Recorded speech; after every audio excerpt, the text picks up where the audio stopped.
Capítulo 74. Peças em um tabuleiro. Quando ele e Saphira chegaram a Urubaém, Eragon ficou surpreso ao descobrir que Nazuada havia rebatizado a cidade com seu nome original, Ilíria, por respeito à sua história e herança. Decepcionou-se ao saber que Arya partira para Elesmera, com Dated e muitos dos lordes elfos da alta nobreza, e que tinha levado consigo o ovo de dragão verde que haviam encontrado na cidadela. Arya deixara uma carta para ele com Nazuada. Nela explicava que tinha de acompanhar o corpo de sua mãe de volta para Duveldenvarden para cerimônias fúnebres apropriadas. Sobre o ovo de dragão, ela escreveu: "E como Saphira escolheu você, um humano, para ser seu cavaleiro, é correto que um elfo seja o próximo cavaleiro, se o dragão dentro do ovo concordar. Quero dar a ele esta chance sem demora. Já passou tempo demais dentro do ovo. Uma vez que há mais ovos em outro lugar que não mencionarei, espero que você não me julgue precipitada ou demasiado preconceituosa em favor de minha raça. Consultei os Eldunares sobre este assunto e eles concordaram com minha decisão. De todo modo, com Galbatorix e minha mãe mortos, não desejo mais continuar como embaixadora junto aos Varden. Desejo retomar minha tarefa de transportar um ovo de dragão pela terra, como fiz com o de Saphira. É claro, é ainda necessário que haja um embaixador entre nossas raças. Portanto, Dated e eu indicamos como meu substituto um jovem elfo chamado Vanir, que você conheceu durante o tempo que passou em Elesmera. Ele manifestou o desejo de aprender mais a respeito das pessoas de sua raça, e isso me parece um bom motivo para que tenha o posto, desde que não demonstre ser completamente incompetente." A carta se estendia por várias linhas, mas Arya não dava indicação de quando, se é que algum dia pretendia fazê-lo, voltaria à metade ocidental da Lagaésia. Eragon ficou satisfeito por ela ter tido a atenção de lhe escrever, mas desejava que tivesse esperado sua volta antes de partir. Com a partida de Arya, havia um buraco em seu mundo, e mesmo passando bastante tempo com Horan e Caitlyn, além de Nazuada, o vazio doloroso em seu íntimo se recusava a abrandar. Isso, conjugado com a sensação constante de que ele e Saphira estavam apenas marcando o tempo, fez com que sentisse um distanciamento. Com frequência, parecia-lhe que estava vendo a si mesmo de fora de seu corpo, como se fosse um estranho. Compreendia a causa de seus sentimentos, mas não conseguia pensar em outra cura senão o tempo. Durante a viagem recente deles, tinha-lhe ocorrido que, como o domínio da língua antiga lhe fora concedido pelo nome dos nomes, poderia retirar de Elva os últimos vestígios da bênção que lhe dera e que acabara por se tornar uma maldição. Foi procurar a garota no castelo de Nazuada, onde estava vivendo, e falou-lhe sobre sua ideia, perguntando-lhe qual era sua vontade. Ela não reagiu com o entusiasmo que ele havia esperado. Ao contrário, ficou sentada olhando fixamente para o piso, com o rosto pálido e contraído. Elva se manteve em silêncio por quase uma hora, com ele sentado diante dela, esperando sem reclamar. Então ela o encarou. "Não, prefiro ficar como estou", disse. "Sinto-me grata por você ter pensado em me perguntar, mas isso é uma parte grande demais de mim e não posso desistir dela. Sem a habilidade para sentir o sofrimento dos outros, eu seria apenas uma estranha, uma aberração bastarda, que não serve para nada senão satisfazer a curiosidade mesquinha dos que consentiram em me ter presente, daqueles que me toleram. Com o meu dom, ainda sou uma excêntrica, mas também posso ser útil, e tenho um dom que os outros temem e um controle sobre meu próprio destino que pessoas do meu sexo não costumam ter." Ela gesticulou para o aposento luxuoso onde estava acomodada. "Aqui posso viver com conforto, em paz e, ao mesmo tempo, fazer algum bem ajudando Nazuada. Se você retirar o meu dom, o que eu teria? O que eu faria? O que eu seria?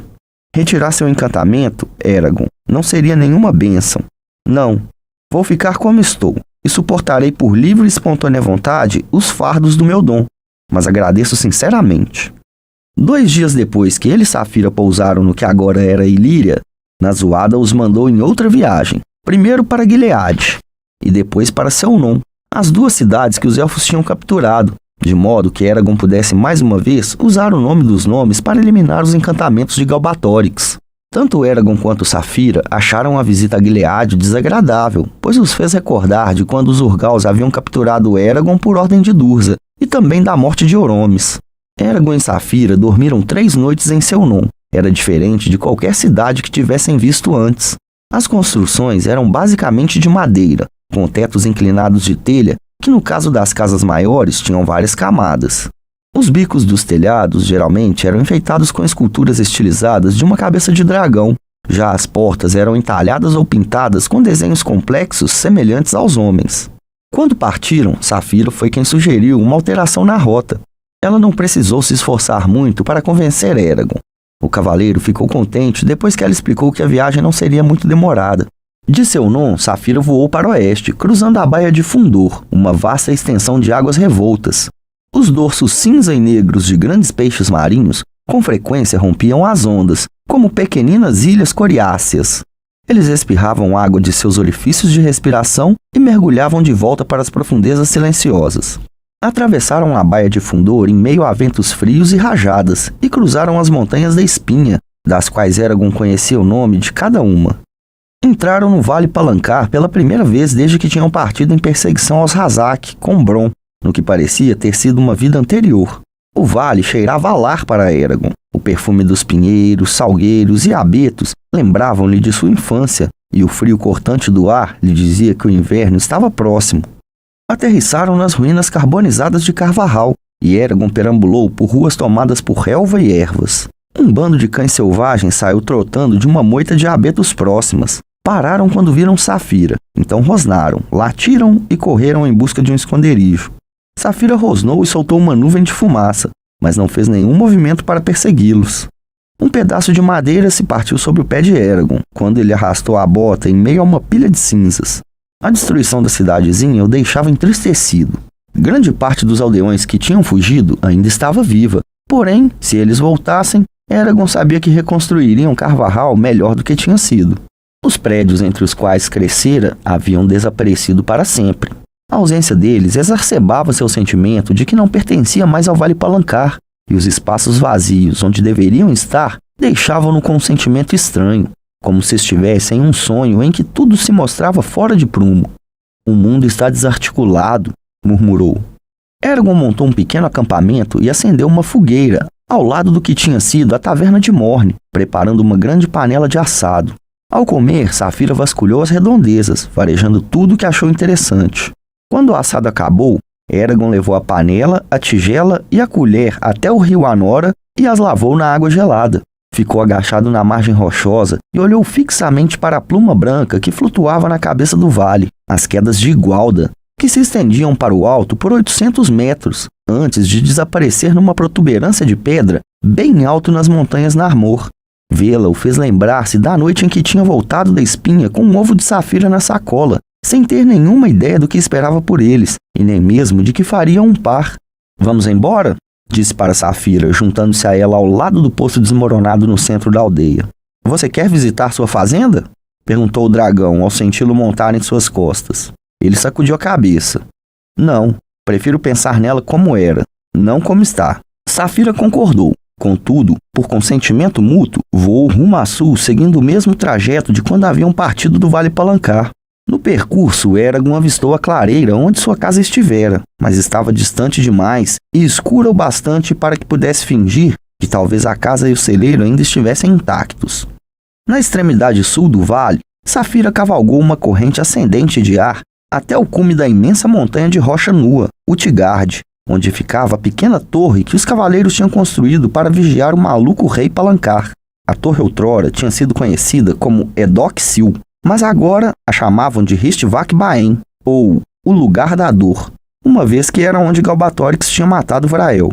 Nas ruínas da torre, Eragon, Safira e os Eldunari que os acompanhavam prestaram suas homenagens à memória de Vrael. O Marote, em particular, estava melancólico. Obrigado por me trazer aqui, Safira. Nunca pensei que veria o lugar onde meu cavaleiro tombou, disse. A meio caminho de Líria, Nazuado os contatou por um dos feiticeiros Varden e ordenou que fossem se juntar a um grande grupo de guerreiros que havia enviado para marchar da capital para Teirme. Eragon ficou satisfeito ao saber que Horan comandava os guerreiros e que nas fileiras estavam Geode, Baldor, com a mão plenamente recuperada depois que os elfos a haviam prendido de volta em seu braço, e vários outros aldeões. Um tanto para a surpresa de Eragon, a população de Teirme se recusara a render-se, mesmo depois de libertada de seus juramentos a Galbatorix, apesar de o exército dos Varden, com a ajuda de Safira e Eragon, ser muito superior belicamente. O governador de Teirme, Lord Hristat, exigia que lhes fosse permitido se tornarem uma cidade-estado independente, com liberdade de escolher seus governantes e criar suas leis. No fim, depois de vários dias de negociação, Nazuada concordou com os termos dele, desde que Lord Restart lhe jurasse fiel vassalagem como rainha, do mesmo modo que o rei Orrin havia feito, e consentisse em respeitar suas leis relativas aos feiticeiros. De Teirme, Eragon e Saphira acompanharam os guerreiros para o sul, ao longo da costa, até que chegaram à cidade de Cuasta. Lá repetiram o processo de Teirme, mas o governador de Cuasta cedeu e concordou em integrar o reino de Nazuada.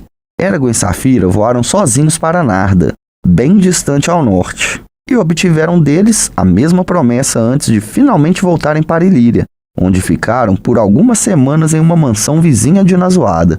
Quando o tempo permitia, ele e Saphira deixavam a cidade e iam até o castelo onde Bloodgarm e os outros feiticeiros mantinham os Eldunares resgatados de Galbatorix. Lá, Eragon e Saphira ajudaram no esforço para curar a mente dos dragões.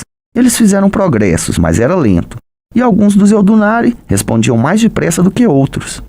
Eragon percebia que muitos deles simplesmente não se interessavam mais pela vida, ou estavam tão perdidos nos labirintos de suas mentes que era quase impossível se comunicar com eles de maneira significativa, mesmo para dragões mais velhos como Vald.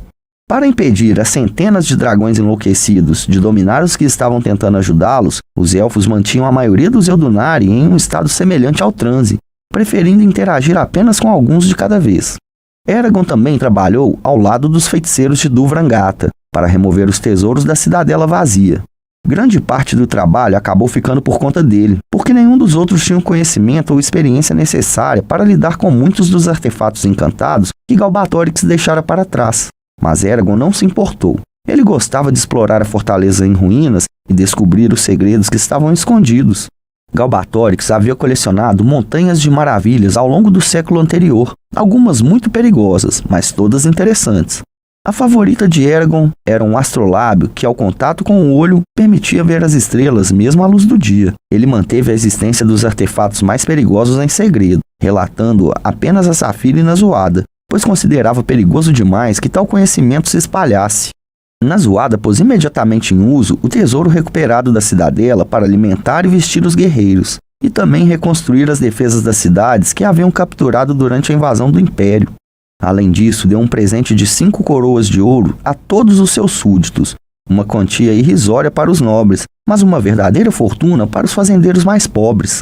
O gesto, Eragon sabia, lhe conquistou respeito e lealdade de uma maneira que Galbatorix jamais teria compreendido.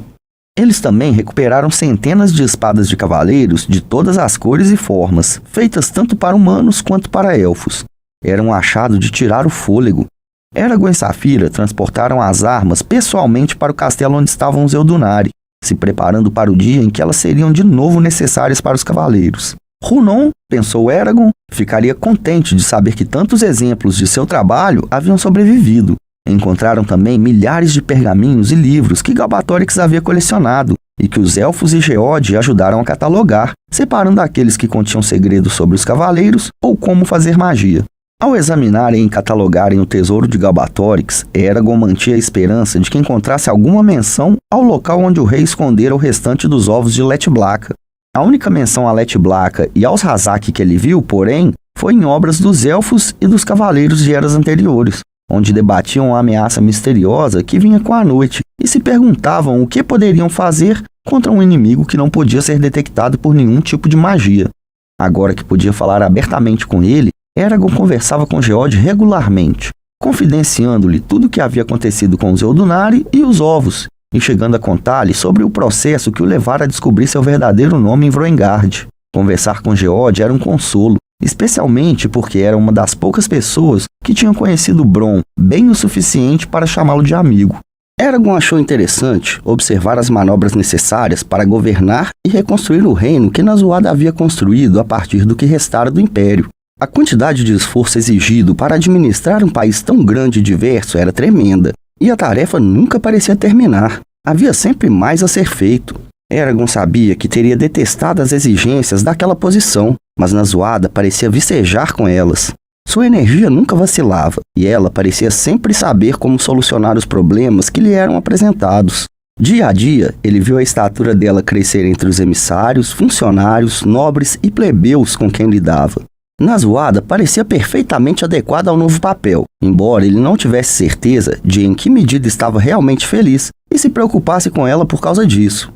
Ele observou a maneira como ela julgou os nobres que tinham trabalhado com Galbatorix, voluntariamente ou não, e aprovou a misericórdia que demonstrou, bem como as punições que ordenou quando necessárias. Tais punições vinham principalmente através do despojo de terras, títulos e da maior parte das riquezas ilicitamente adquiridas, mas não de execuções, pelo que Eragon ficou grato. A rainha concedeu a Nargasvog e seu povo vastas extensões de terra ao longo da costa norte da Espinha, bem como ao longo das planícies entre o Largo Flan e o rio Toark, onde pouca gente, se é que alguém, agora vivia. E Eragon também aprovou isso.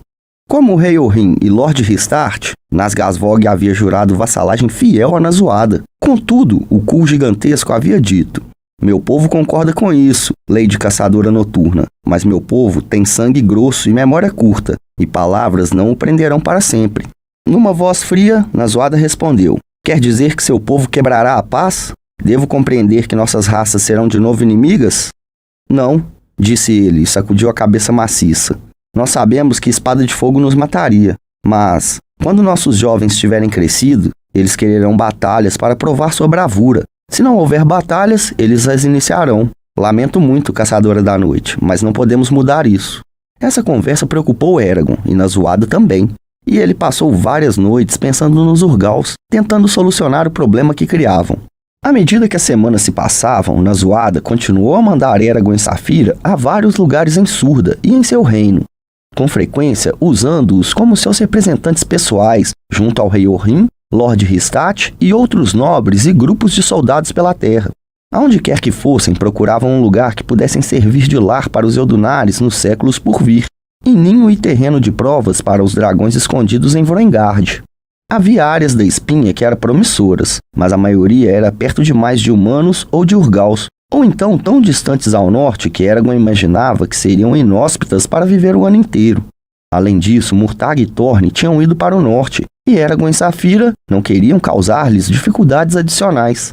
As montanhas Beor teriam sido perfeitas, mas parecia duvidoso que os anões fossem dar boa acolhida a centenas de dragões famintos eclodindo dentro das fronteiras de seu reino. Não importava para onde fossem nas Beors, sempre estariam a um voo curto de distância de pelo menos uma cidade dos anões, e não daria certo se um jovem dragão começasse a atacar os rebanhos de Feldunós e dos anões, algo que, conhecendo Saphira, Eragon considerava mais que provável. Os elfos, calculava, não teriam objeções aos dragões viverem em uma das montanhas de Dúveldenvarden, ou arredores, mas Eragon ainda se preocupava com a proximidade das cidades élficas. Não lhe agradava a ideia de colocar os dragões e os Eldunari dentro do território de qualquer raça. Isso poderia criar a impressão de que estavam dando apoio àquela raça em particular. Os cavaleiros no passado jamais tinham feito isso, e nem, acreditava Eragon, deveriam os cavaleiros do futuro. O único lugar que era distante o suficiente de todas as aldeias e cidades e de que nenhuma raça havia se apropriado ainda era o lar ancestral dos dragões, o coração do deserto Hadaraki, onde ficavam Dufels Nagoroth, as Montanhas Malditas. Seria, Eragon tinha certeza, um ótimo lugar para criar os filhotes. Contudo, havia 3 dificuldades. A primeira era que eles não conseguiriam encontrar comida suficiente no deserto para alimentar os jovens dragões. Saphira teria de passar a maior parte do tempo trazendo veados e outros animais para as montanhas. E é claro, depois que os filhotes estivessem maiores, eles teriam de começar a viajar sozinhos, o que o levaria para perto de terras de humanos, elfos ou anões. A segunda era que qualquer viajante, e gente comum também, sabia onde as montanhas ficavam. E a terceira dificuldade era que não era difícil chegar lá, especialmente no inverno. Os últimos 2 pontos preocupavam muito Eragon, e faziam-no se perguntar como eles poderiam proteger os ovos, os filhotes e os Eldunari. Seria melhor se estivéssemos bem alto em um dos picos das Beors, onde só um dragão pode chegar voando, disse ele a Saphira. Então ninguém poderia nos apanhar de surpresa. Ninguém exceto Torne, Murtagh ou algum outro feiticeiro. Algum outro feiticeiro como todos os elfos da Terra? Além disso, faria frio o tempo todo. Pensei que você não se importasse com o frio. Não me importo, mas também não quero viver nele um ano inteiro. A areia é melhor para as escamas, Glaed me disse. Ajuda a poli-las e mantê-las limpas. A cada dia que se passava, o tempo ficava mais frio. As árvores perderam as folhas, bandos de pássaros voaram para o sul pelo resto do ano, e o inverno desceu sobre a terra. Foi um inverno cruel, rigoroso, e por muito tempo pareceu que a Lagaese estava mergulhada num sono profundo. Depois da primeira neve, Orique e seu exército voltaram para as montanhas Beor. Todos os elfos que ainda estavam em Ilíria, exceto Vanir, Bloodgarm e seus 10 feiticeiros, também partiram para Dúveldenvarden. Os Urgaus haviam partido semanas antes. Os últimos a deixá-los foram os meninos gatos. Eles pareceram apenas desaparecer. Ninguém os viu partir. No entanto, um belo dia todos haviam ido embora, exceto um grande e gordo menino gato chamado Olhos Amarelos, que se sentava na almofada ao lado do trono de Nazoada, ronronando, cochilando e ouvindo tudo o que se passava na sala do trono. Sem os elfos e os anões, a cidade pareceu deprimentemente vazia para Eragon, à medida que ele andava pelas ruas com flocos de neve flutuando enviesados para baixo da plataforma de pedra formada pela projeção. Mesmo assim, Nazoada continuava a enviá-lo com Saphira em missões. Ela não o enviou, porém, para Dúveldenvarden, o único lugar onde Eragon queria ir. Eles não tinham tido nenhuma notícia do elfo que havia sido escolhido como sucessor de Slanzad, e quando lhe perguntava, Vanir apenas dizia: "Não somos um povo apressado. Para nós, indicar um novo monarca é um processo difícil e complicado. Assim que eu souber o que nossos conselhos decidiram, informarei." Já fazia tanto tempo que Eragon não tinha notícias de Arya que ele considerou a possibilidade de usar o nome da língua antiga para evitar as defesas ao redor de Dúveldenvarden, de modo a poder se comunicar com ela ou vê-la por meio de magia. Contudo, sabia que os elfos não receberiam bem a intrusão e temia que Arya não gostasse se a contatasse dessa maneira, sem que houvesse uma necessidade premente. Em vez disso, portanto, ele lhe escreveu uma breve carta, perguntando como estava e contando-lhe parte das coisas que vinham fazendo com Saphira. Entregou a carta a Vanir, que lhe prometeu enviá-la imediatamente. Eragon tinha certeza que Vanir cumprira sua palavra, pois eles falaram na língua antiga, mas não recebeu nenhuma resposta de Arya, e à medida que as luas enchiam e minguavam, começou a pensar que, por alguma razão desconhecida, ela decidira encerrar a amizade deles. Aquela ideia o feriu terrivelmente e fez com que se concentrasse no trabalho que Nazoada lhe dava com ainda mais intensidade, na esperança de esquecer a tristeza. No auge do inverno, quando os pingentes de gelo em forma de espada pendiam acima de Ilíria e grandes massas de neve cobriam as terras circundantes, quando as estradas estavam quase fechadas e os alimentos à mesa tinham se tornado parcos, aconteceram 3 atentados contra a vida de Nazoada.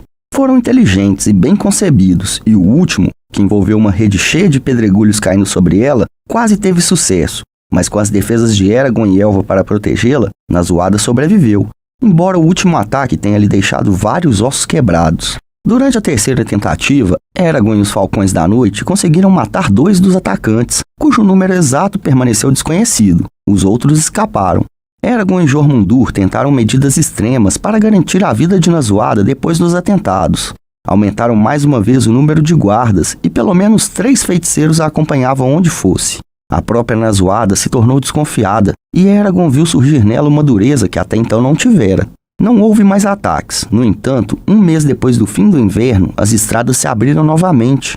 E um conde rebelde de nome Hanlin, que reunira várias centenas dos antigos soldados do Império, começou a atacar Gilead e viajantes nas estradas dos arredores.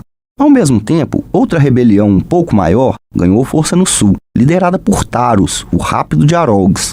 Os levantes foram mais um aborrecimento que qualquer coisa, mas mesmo assim levaram meses para ser sufocados e resultaram em várias batalhas sanguinárias, embora Eragon e Saphira tentassem resolver as questões pacificamente sempre que podiam.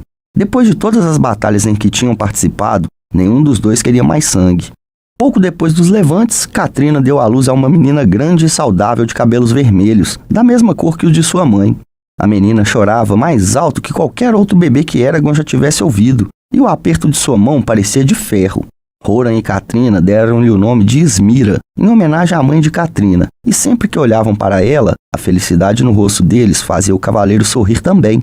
No dia seguinte ao nascimento de Ismira, Nazoada chamou Horan na sala do trono e o surpreendeu ao lhe conceder o título de conde, deixando-lhe todo o Vale Palancar como seu domínio. Enquanto você e seus descendentes permanecerem em condições de governar, o vale será seu, disse ela. Horan fez uma reverência e agradeceu, profundamente comovido. Aquele presente, Eragon percebeu, significou quase tanto para Horan quanto o nascimento da filha. pois depois da família, o que Rora mais prezava era o lar. Nazuada tentou dar a Eragon vários títulos e terra, mas ele recusou todos. É suficiente ser um cavaleiro, não preciso de mais nada. Alguns dias depois, Eragon estava no estúdio de Nazuada, examinando com a rainha um mapa da Lagaésia e debatendo questões de interesse do reino. Agora que as coisas estão mais calmas, acho que está na hora de abordarmos a questão do papel dos magos em Surda, Teirme e em meu próprio reino, disse ela. Ah, sim, passei muito tempo pensando a respeito disso e cheguei a uma conclusão. Decidi formar um grupo, semelhante ao dos cavaleiros, mas apenas para magos. E o que esse grupo fará? Nazuada pegou a pena da escrivaninha e girou-a entre os dedos. Será como os cavaleiros. Viajará pelas terras e reinos e manterá a paz, solucionando disputas legais e, mais importante, observando outros magos e feiticeiros de modo a assegurar que não usem suas habilidades para o mal. Eragon franziu ligeiramente o senho. Por que não deixar isso para os cavaleiros? Porque levará anos até que tenhamos mais cavaleiros, e mesmo então não serão suficientes para cuidar de todo pequeno feiticeiro ou bruxa. Você ainda não encontrou um lugar para criar os dragões, não é? Eragon sacudiu a cabeça.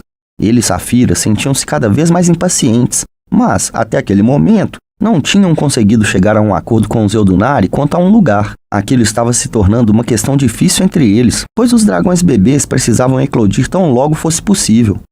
Eu achava que não. Temos de fazer isso, Eragon, e não podemos nos dar ao luxo de esperar. Veja o caos que Galbatorix criou. Magos são as criaturas mais perigosas deste mundo, ainda mais perigosas que os dragões, e têm de ser controlados. Senão, estaremos sempre à mercê deles. Acredita mesmo que conseguirá recrutar magos em número suficiente para supervisionar todos os outros feiticeiros aqui em Surda? Creio que sim, se você pedir a eles. O que é um dos motivos pelos quais quero que lidere esse grupo. Eu? Ela sentiu. Quem mais? Triana? Não confio totalmente nela. Nem ela tem a força necessária. Um elfo? Não. Tem de ser um dos nossos. Você sabe o nome da língua antiga. É um cavaleiro e tem a sabedoria e a autoridade dos dragões a apoiá-lo. Não consigo pensar em alguém mais apropriado para liderar os feiticeiros. Já conversei com o Orin a respeito disso e ele concorda. Não consigo imaginar que essa ideia possa agradar-lhe. Não, mas ele compreende que é necessária. É? Eragon mexeu na ponta da escrivaninha, incomodado. Como pretende vigiar os magos que não pertencerem ao grupo? Eu esperava que você tivesse algumas sugestões. Pensei que talvez por meio de encantamentos e espelhos mágicos, de modo que pudéssemos saber onde se encontram e supervisionar o modo como usam a magia, para que não a utilizem para levar vantagem em prejuízo de outros. E se usarem? Cuidaremos para que se emendem e os faremos jurar na língua antiga que abandonarão o uso da magia. Juramentos na língua antiga não impedirão ninguém de usar magia. Eu sei, mas é o que podemos fazer. Ele assentiu. E se o feiticeiro se recusar a ser vigiado, o que faremos? Não consigo imaginar muitos que concordem em ser espionados. Nazuada deixou escapar um suspiro e largou a pena. Essa é a parte difícil, Eragon. O que faria se estivesse em meu lugar? Nenhuma das sugestões em que ele pensou era muito agradável. Não sei. A expressão dela ficou triste. Nem eu. É um problema difícil, penoso e complicado. E não importa o que eu decida, alguém será prejudicado. Se eu não fizer nada, os magos permanecerão livres para manipular os outros com seus encantamentos. Se eu os obrigar a se submeterem à supervisão, muitos me odiarão por isso. Contudo, creio que você concordará comigo que é melhor proteger a maioria de meus súditos em detrimento de poucos. Não gosto da ideia, murmurou ele. Eu também não. Você está falando de submeter todos os magos e feiticeiros humanos à sua vontade, independente de quem sejam. Ela não pestanejou, pelo bem da maioria. E as pessoas que apenas podem ouvir pensamentos e nada mais? Isso também é uma forma de magia. Elas também. O potencial que elas têm de abusar de seu poder é grande demais, Nazuada suspirou. Sei que não é fácil, Eragon. Mas, fácil ou não, é algo que devemos tratar. Galbatorix era louco e perverso, mas estava certo a respeito de uma coisa. Magos precisam ser controlados, mas não da maneira como ele pretendia. Contudo, algo precisa ser feito, e acho que meu plano é a melhor solução possível. Se você conseguir pensar em outra maneira de fazer valer as leis entre os magos e feiticeiros, eu ficaria encantada. Caso contrário, esse é o único caminho de que dispomos, e preciso de sua ajuda. Você aceita se encarregar do comando desse grupo, pelo bem do país e de nossa raça como um todo? Eragon demorou a responder. Se não se importa, gostaria de pensar no assunto por algum tempo, disse ele por fim. Preciso consultar Saphira. É claro, mas não demore muito, Eragon. Os preparativos estão sendo feitos e logo precisaremos de você. Depois disso, Eragon não voltou imediatamente para junto de Saphira. Ficou andando pelas ruas de Ilíria, ignorando as mesuras e os cumprimentos das pessoas por quem passava. Ele se sentia inquieto, tanto com a proposta de Nazoada quanto com a vida em geral. Ele e Saphira tinham permanecido ociosos por tempo demais. Havia chegado a hora de mudar, e as circunstâncias não lhes permitiram esperar mais. Tinham de decidir o que iriam fazer, e o que quer que escolhessem afetaria o restante de suas vidas. Passou várias horas caminhando e pensando, principalmente sobre deveres e obrigações. No final da tarde, seguiu para onde estava Saphira e, sem dizer nada, subiu em suas costas. O dragão saltou do pátio e voou alto sobre Ilíria, alto o suficiente para que pudessem ver centenas de quilômetros em todas as direções. Conversaram mentalmente, falando sobre o estado de espírito de cada um. Saphira sentia muitas das suas inquietações, mas não estava tão preocupada quanto ele com as obrigações que tinham assumido. Nada para ela era tão importante quanto proteger os ovos e os Eldunari, e fazer o que era correto para ele e para ela. Contudo, Eragon sabia que não podiam apenas ignorar os efeitos que suas escolhas teriam, tanto políticos quanto pessoais. Finalmente ele perguntou, o que devemos fazer? Saphira mergulhou, à medida que o vento sob sua asa se tornou mais lento. O que precisamos fazer, como sempre. Não disse mais nada, mas fez uma volta e começou a descer em direção à cidade. Eragon apreciou o silêncio. A decisão seria mais difícil para ele do que para ela, e precisava pensar a respeito sozinho. Quando aterrissaram no pátio, Saphira o cutucou com um focinho. Se precisar conversar, estarei aqui. Ele sorriu e esfregou-lhe a lateral do pescoço. Então foi andando devagar para o alojamento, olhando fixo para o chão. Naquela noite, quando a lua havia acabado de aparecer sobre a beira do penhasco acima de Ilíria, e Eragon estava sentado na cabeceira da cama, lendo um livro sobre as técnicas de feitura de celas dos primeiros cavaleiros, um lampejo no canto de sua visão, como um bater de cortina, chamou sua atenção. Levantou-se de um salto, desembanhando Brísinger. Então, pela janela aberta, viu um pequeno navio de 3 mastros feitos de lâmina de relva. Ele sorriu e embanhou a espada. Estendeu a mão e o navio deslizou pelo quarto e veio pousar em sua palma, onde se inclinou para um lado. O navio era diferente do que Arya tinha feito durante as viagens deles pelo Império, depois que ele e Horan tinham resgatado Caitlyn de Helgrind. Tinha mais mastros e também velas feitas de relva. Embora as folhas estivessem murchas e amarronzadas, não tinham secado totalmente, o que o fez pensar que tinham sido colhidas apenas 1 ou 2 dias antes. Amarrada no meio do convés havia uma folha de papel dobrada. Eragon a retirou cuidadosamente, o coração disparado, e desdobrou o papel no chão. Nela, lia-se escrito na língua antiga. Eragon, finalmente escolhemos um líder, e estou a caminho de Ilíria para cuidar de fazer a apresentação à Nazoada. Gostaria de conversar antes com você e Saphira. Esta mensagem deve chegar 4 dias antes de a lua entrar no quarto minguante. Por favor, encontre-se comigo no dia seguinte em que a receber, no ponto extremo leste do rio Ram. Venha sozinho e não diga a mais ninguém onde está indo. Arya. Eragon sorriu sem querer. O momento era perfeito. O navio tinha chegado exatamente quando ela planejara. Seu sorriso logo desapareceu. Porém, ele releu a carta várias vezes. Havia algo que ela deixara de dizer. Isso era óbvio. Mas o quê? Por que encontrá-la em segredo? Talvez Arya não aprove o novo governante dos elfos, pensou. Ou talvez haja outro problema. Embora Eragon estivesse ansioso para revê-la, não podia deixar de pensar em como ela o ignorara, e a Saphira. Supunha que, do ponto de vista de Arya, os meses que haviam se passado eram um tempo irrisório, mas não podia deixar de se sentir magoado. Ele esperou até que o primeiro sinal da luz do sol aparecesse no céu. Então correu para acordar Saphira e contar-lhe a notícia. Ela ficou tão curiosa quanto ele, mas não tão animada.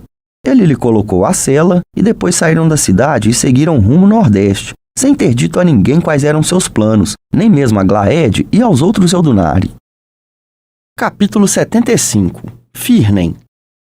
Era o princípio da tarde quando chegaram ao local que Arya havia indicado, uma curva suave no rio Ram, que marcava seu ponto extremo ao leste. Eragon se esforçou para olhar por cima do pescoço de Saphira, procurando avistar alguém abaixo.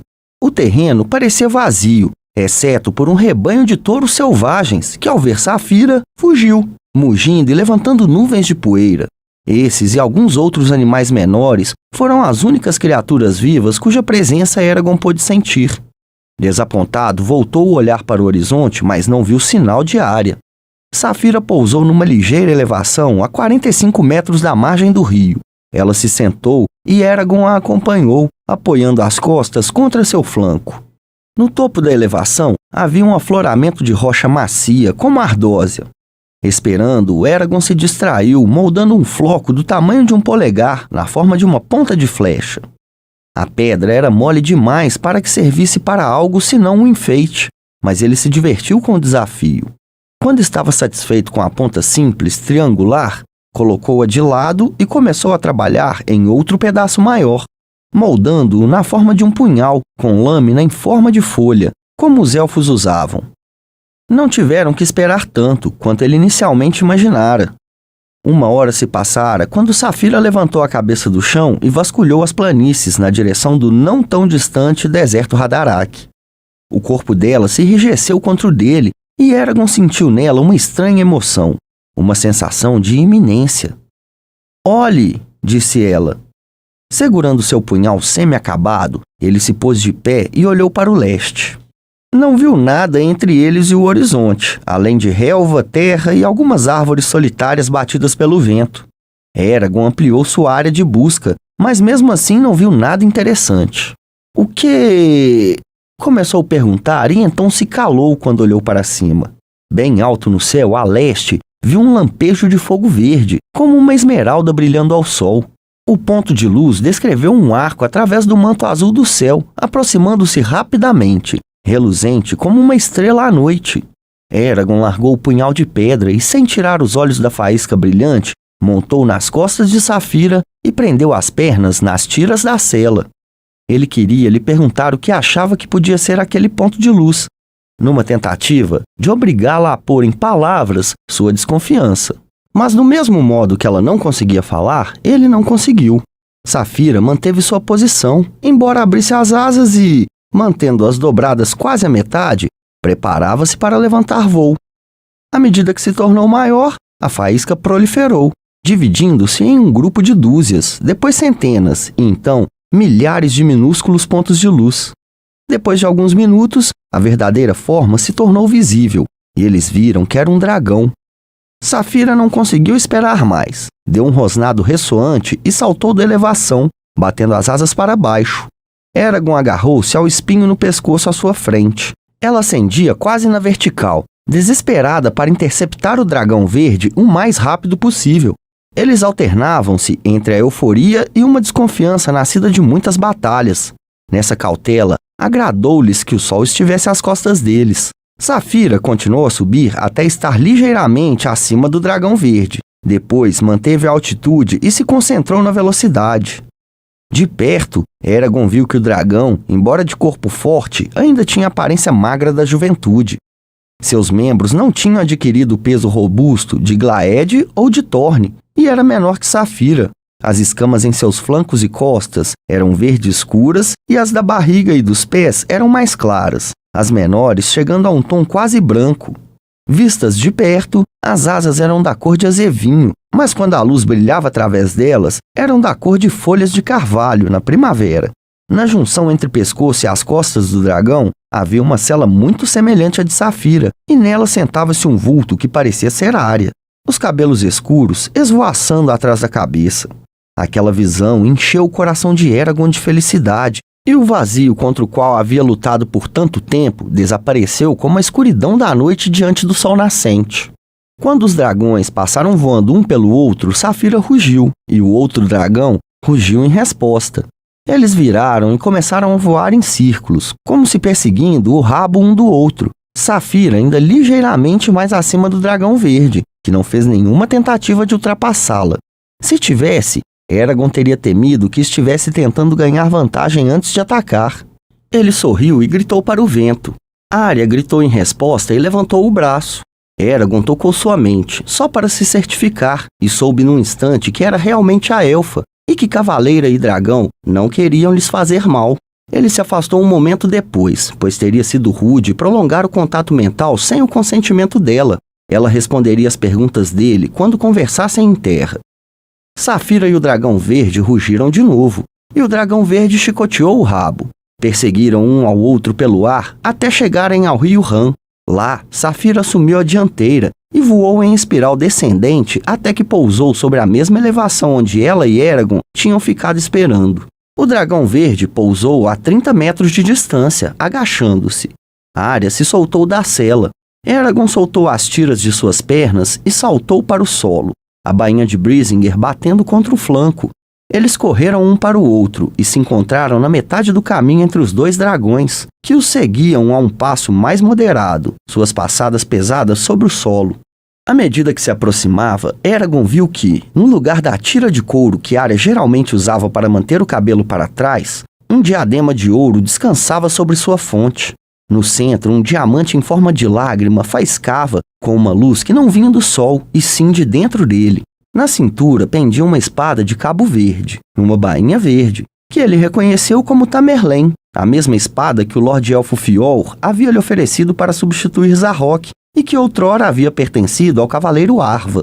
Contudo, o punho parecia diferente do que ele se lembrava, mais leve e mais gracioso, e a bainha parecia mais estreita. Eragon levou um momento para se dar conta do que o diadema significava. Ele olhou pasmo para a Arya. — Você? — Eu, disse ela e inclinou a cabeça. — Atra Sterne Onu Teuduin, Eragon. — Atra du Evarine Onu Varda, Arya. Drottning. Ele não deixou passar despercebido o fato de que ela escolheu cumprimentá-lo antes. Drottning, ela confirmou. Meu povo escolheu me dar o título de minha mãe e decidi aceitar. Acima deles, Safira e o dragão verde aproximaram as cabeças e cheiraram um ao outro. Safira era mais alta. O dragão verde teve que esticar o pescoço para alcançá-la. Por mais que Eragon quisesse falar com Arya, não pôde deixar de olhar para o novo dragão. E ele? Perguntou, gesticulando para cima. Arya sorriu. Então surpreendeu ao tomá-lo pela mão e conduzi-lo para a frente. O dragão verde fungou e baixou a cabeça até estar pouco acima deles, com fumaça e vapor saindo de suas narinas. Eragon, disse ela e pôs a mão dele no focinho quente do dragão. Este é Firnen. Firnen, este é Eragon. Eragon levantou o olhar para um dos olhos brilhantes de Firnen.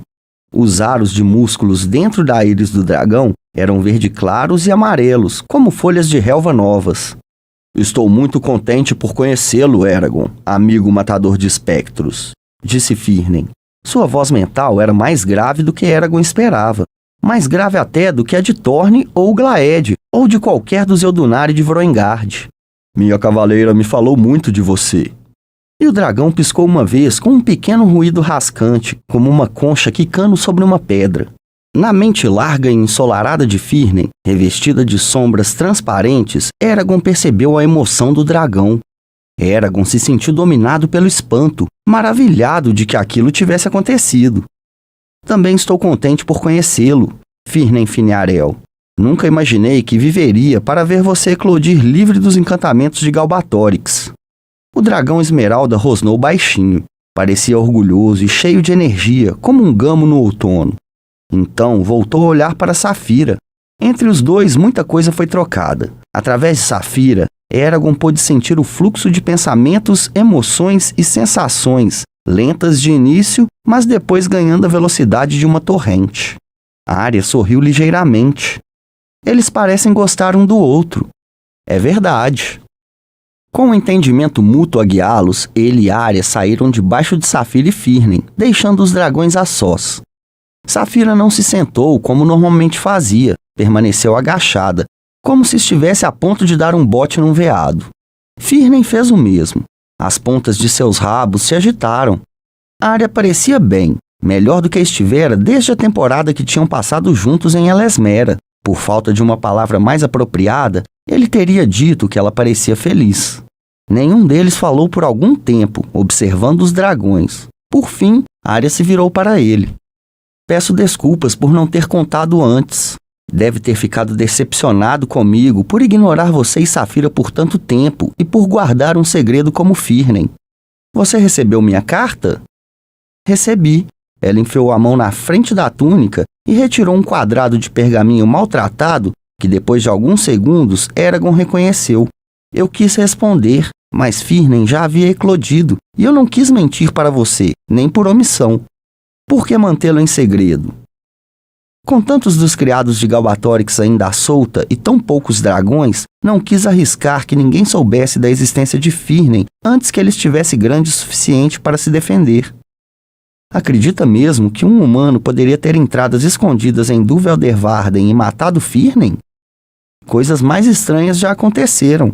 Com os dragões ainda à beira da extinção, não era um risco que eu quisesse correr.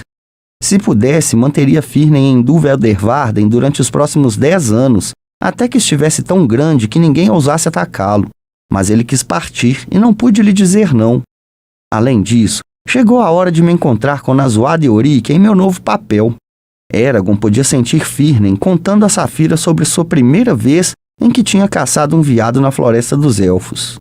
Ele sabia que Arya também tinha conhecimento da conversa, pois viu seu lábio tremer em resposta a uma imagem de Firnen saltando em perseguição de uma corça assustada, depois de ter tropeçado em um galho. E há quanto tempo se tornou rainha? 1 mês depois do meu retorno. Contudo, Vanir não sabe. Ordenei que a informação não lhe fosse dada, nem ao nosso embaixador junto aos anões, de modo que eu pudesse me concentrar em criar Firnen, sem ter de me preocupar com assuntos de estados, que de outro modo me teriam assoberbado. Você talvez goste de saber. Eu o criei nos penhascos de Tel Naeir, onde Oromes morava com Glaed. Me pareceu justo. Fez-se um silêncio entre eles. Então Eragon indicou o diadema de Arya em Firnen e perguntou: como tudo isso aconteceu? Ela sorriu. Por ocasião de nosso retorno a Elesmera, reparei que Firnen estava começando a se mexer dentro do ovo, mas não dei muita importância, já que Saphira tinha feito o mesmo com frequência.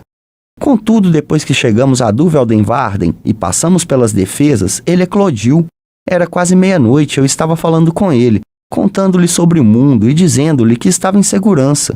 E quando sentir o ovo tremer Ela estremeceu e atirou o cabelo para trás, os olhos cheios de lágrima.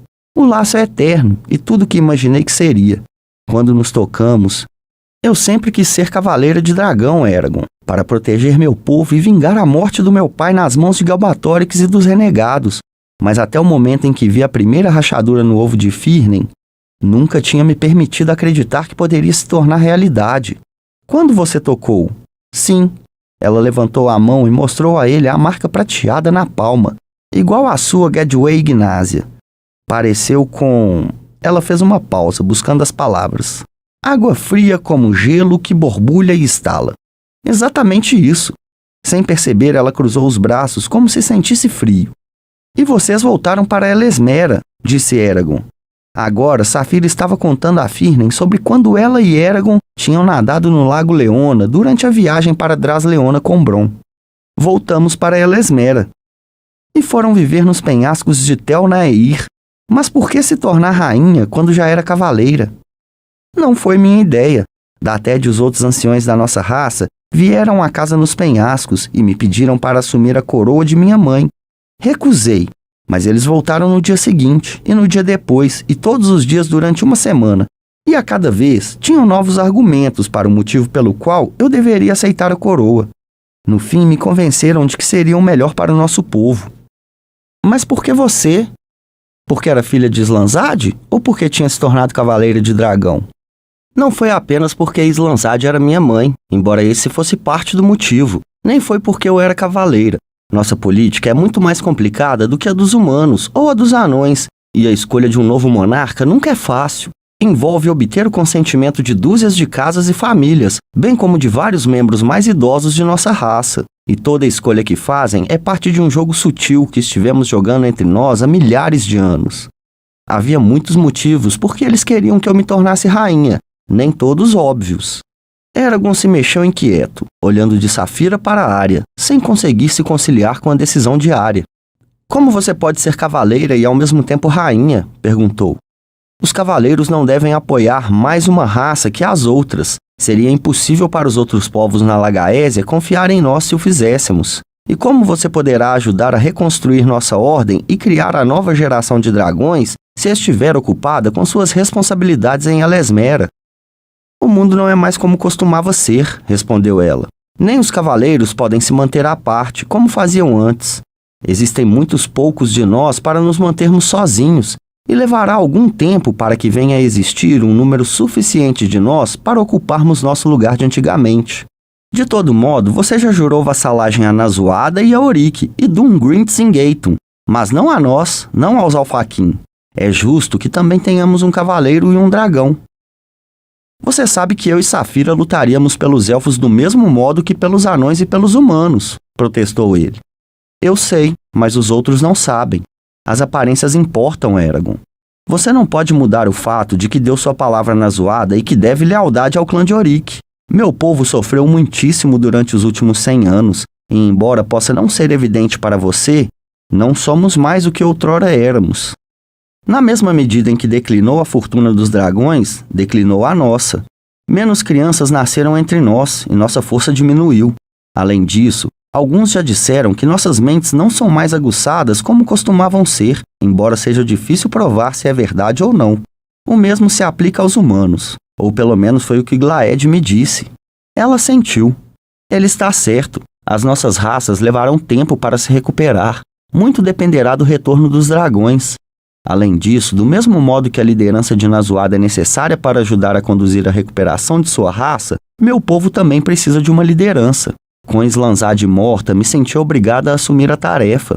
Ela tocou em seu ombro direito, onde a tatuagem de hieroglifo Yaoi estava escondida. Jurei servir ao meu povo quando não era muito mais velha que você. Não posso abandoná-lo agora, quando a necessidade é tão grande. Eles sempre terão necessidade de você. Sempre responderei ao chamado deles, respondeu ela. Não se preocupe, Firnen e eu não ignoraremos nossos deveres como dragão e cavaleira. Ajudaremos você a patrulhar a terra e a resolver as disputas que pudermos. E seja onde for que lhe pareça melhor criar os dragões, nós iremos visitá-lo e prestaremos nossa assistência sempre que pudermos, mesmo se for na extremidade sul da espinha. As palavras dela incomodaram Eragon, mas ele fez o que pôde para esconder isso. O que ela prometia não seria possível se ele e Saphira fizessem o que tinham decidido durante o voo até ali. Embora tudo o que Arya tivesse dito ajudasse a confirmar que o caminho que haviam escolhido era o caminho certo, ele se preocupava com o fato de que fosse um caminho que Arya e Firnen não pudessem seguir. Naquele momento, ele baixou a cabeça, aceitando a decisão de Arya de se tornar rainha e seu direito de tomá-la. Sei que você não negligenciará suas responsabilidades, disse ele. Você nunca negligencia. Ele não queria ser indelicado com aquela afirmação. Era apenas a afirmação de um fato e um motivo pelo qual ele a respeitava. Compreendo por que passou tanto tempo sem nos contatar. Provavelmente eu teria feito o mesmo em seu lugar. Ela sorriu de novo. Obrigada. Ele fez um gesto indicando a espada. Pelo que vejo, parece que Runon trabalhou de novo em Tamerlane para adaptá-la melhor a você. Sim, trabalhou e reclamou o tempo todo. Disse que a lâmina era perfeita como estava, mas estou muito satisfeita com as alterações que fez. Agora a espada se equilibra como deve em minha mão e não parece nada pesada.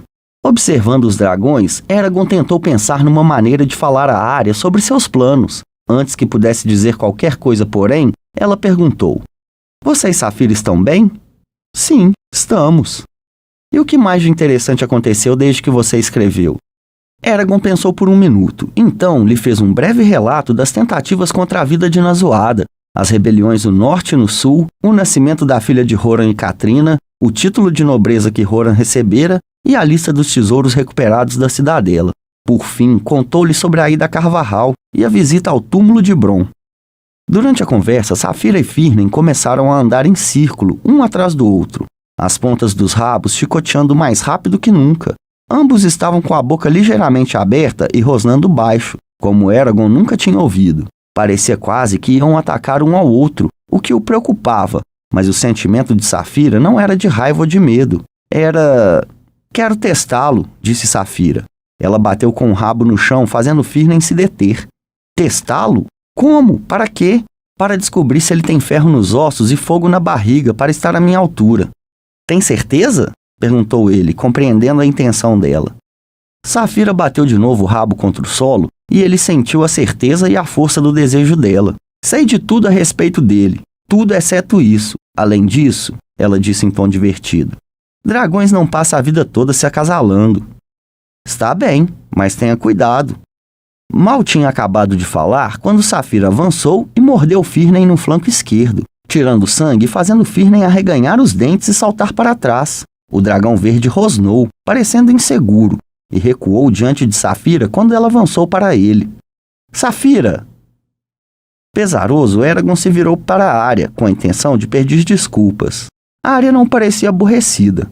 Para Firnen e também para Eragon, ela disse: se quer que ela respeite você, também terá que mordê-la.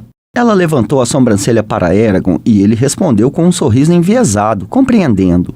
Firnen olhou para a Arya e hesitou, saltou para trás quando Safira tentou mordê-lo de novo. Rugiu e levantou as asas, como se tentasse parecer maior, e avançou contra Safira, mordendo-lhe na pata traseira, enterrando os dentes. A dor que Safira sentiu não foi dor. Safira e Firnen recomeçaram a andar em círculos, rosnando e uivando em volume cada vez mais alto. Firnen saltou em cima de Safira de novo, aterrissou no pescoço dela e empurrou-lhe a cabeça até o chão, onde a manteve imobilizada e lhe deu um par de mordidas de brincadeira na base do crânio. Safira não lutou ferozmente como Eragon teria esperado, e ele calculou que ela tivesse permitido que Firnen a apanhasse. A corte de dragões não é nenhuma troca de gentilezas, disse Eragon para a Arya. Você esperava palavras suaves e ternas carícias? Acho que não. Com um movimento do pescoço, Safira tirou Firnen das costas e recuou. Ela rugiu e arranhou o chão com a pata dianteira, e então Firnen levantou a cabeça para o céu e cuspiu uma grande chama de fogo verde, com 2 vezes o comprimento do corpo.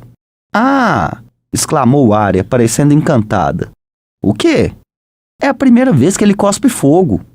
Safira também soltou um jorro de fogo. Eragon sentiu calor mesmo a 15 metros de distância.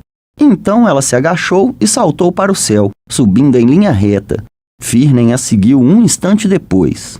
Eragon e Arya observaram os 2 dragões reluzentes ascenderem aos céus em espirais, um atrás do outro, com chamas jorrando de suas mandíbulas. Era uma visão impressionante, selvagem, bonita e assustadora. Eragon se deu conta que estava assistindo um ritual antiquíssimo e fundamental, que fazia parte do tecido da própria natureza e sem o qual a terra murcharia e morreria. A ligação dele com Safira se tornou tênue à medida que a distância entre eles aumentou, mas ele ainda podia sentir o calor da paixão dela, que escurecia as bordas de sua visão e apagava todos os pensamentos, exceto os ditados pela necessidade instintiva a qual todas as criaturas, até os elfos, estavam submetidas. Os dragões foram se tornando menores, até não passarem de um par de estrelas brilhantes em órbita uma da outra na imensidão do céu.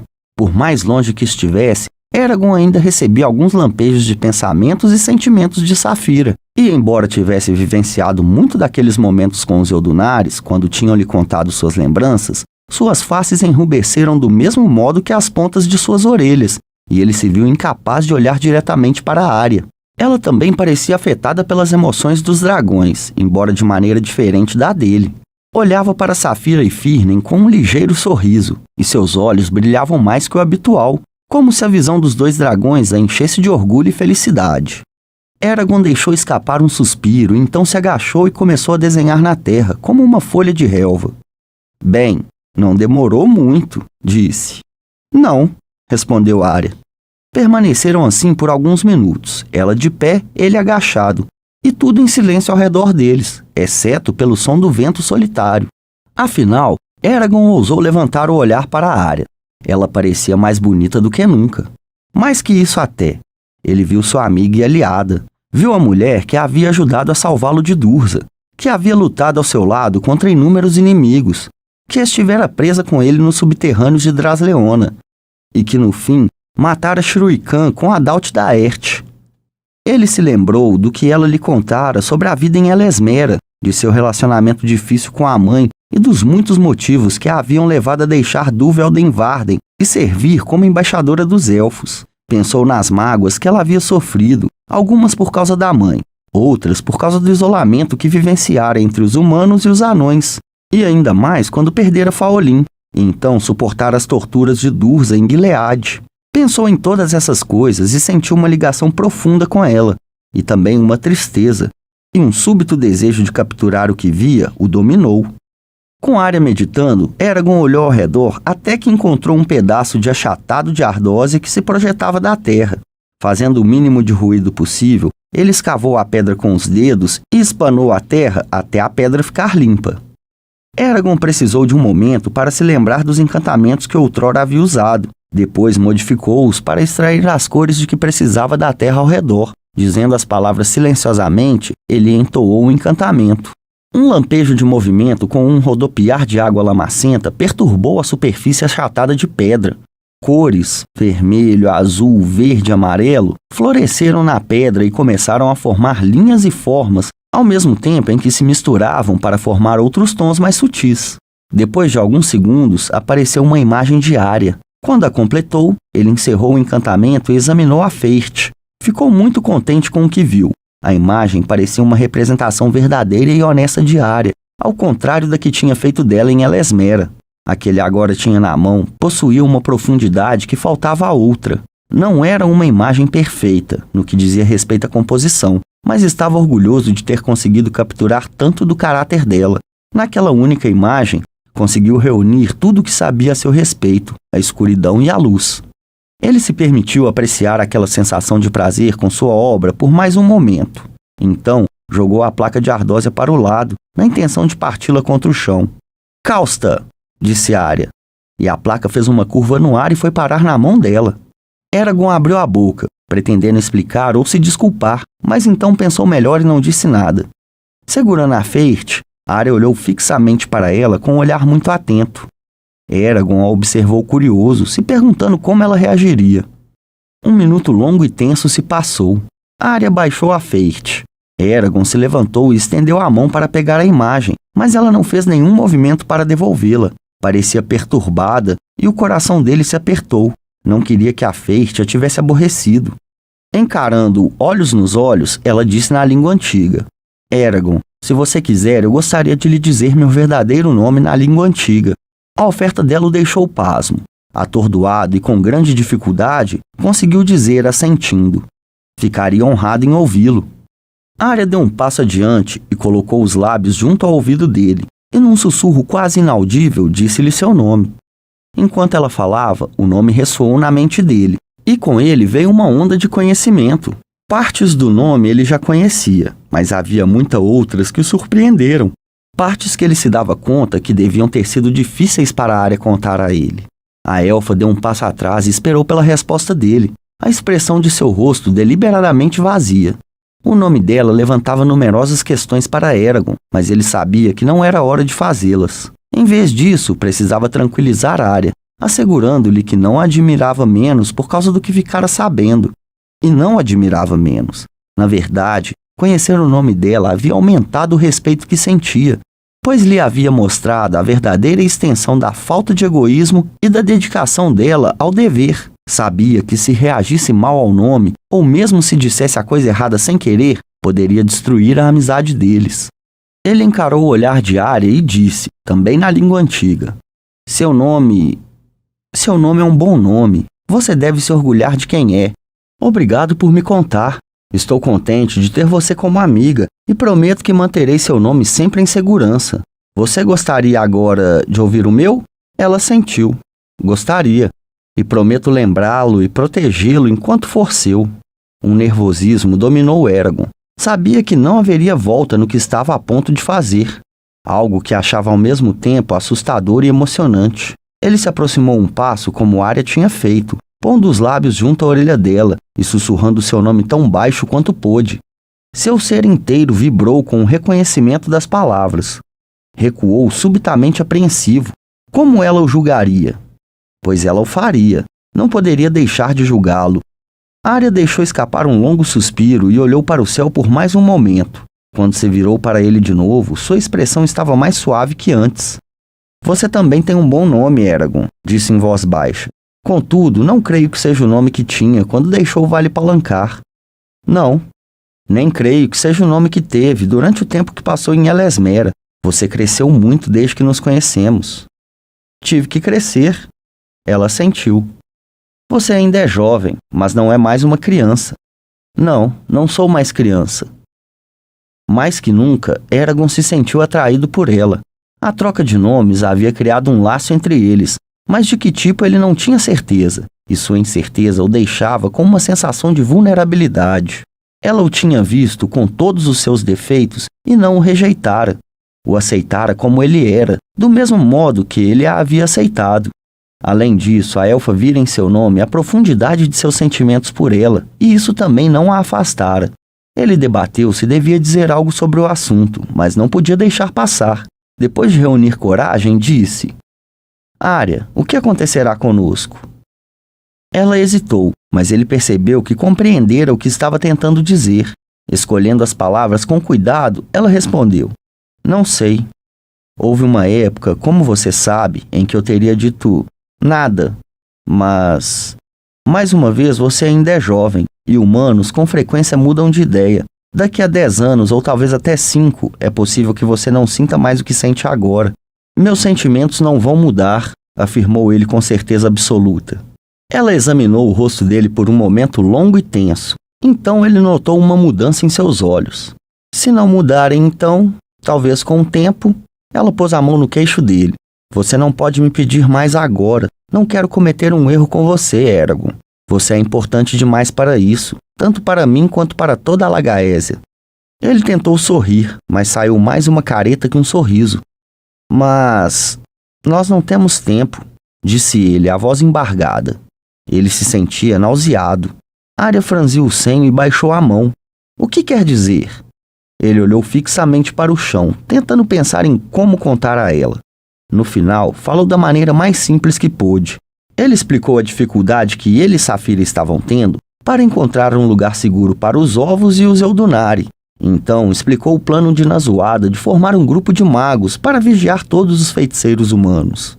Ele passou vários minutos falando e concluiu dizendo: De modo que Saphira e eu decidimos que a única coisa que podemos fazer é deixar a Lagaésia e criar os dragões em outro lugar, longe de outras pessoas. É o que é melhor para os dragões, para os cavaleiros e todas as outras raças da Lagaésia. Mas os Eldunari? Disse Arya, parecendo chocada.